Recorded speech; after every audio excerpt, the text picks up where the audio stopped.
All right, so it's you, it's me, it's the DoD, and today it was probably going to be a long video. I'll probably have to cut it down into smaller bite-sized chunks, but I want to talk to you about the modern problem. And it's kind of a huge topic. That's why I think I'm going to end up having to make this into a couple of different videos, so just bear with me. So where I would like to start with this is I know someone, and obviously I'm not gonna provide any details on who, but I know someone who had a problem with their spouse being upset at them for appearing to be attracted to another person. Now, there's a lot to that, and yes, history makes a difference, and there's absolutely situations where that's an appropriate response, but we're going to take this one at surface level because I think that it speaks to a bigger problem that I want to talk to you about.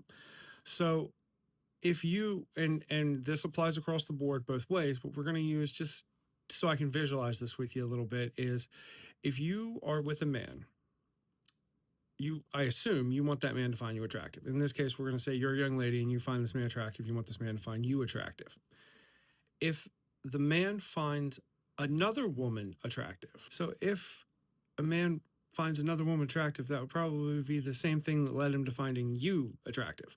Now, what I think gets confused here, and I think the problem that we run into here is a couple of layers. So let's kind of break it down.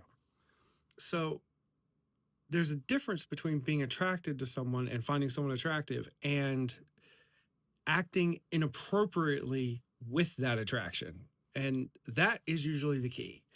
So why do people feel like that? Like, because it's silly, right? Like, if you found the person you're with attractive and you find someone who is similar to them in some fashion, even vaguely like wide strokes similar to them in some fashion, you would probably find them attractive too. That tracks. I mean, that makes sense.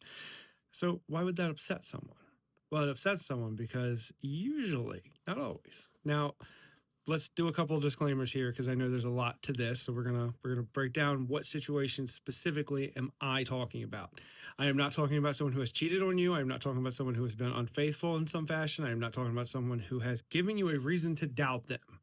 We're not talking about any of that right now because honestly, if any of those are the case, you probably shouldn't be with them anyway. But let's just say it just bothers you. You get jealous and you're like, oh, my person's giving his attention to another woman and I don't like this. Why?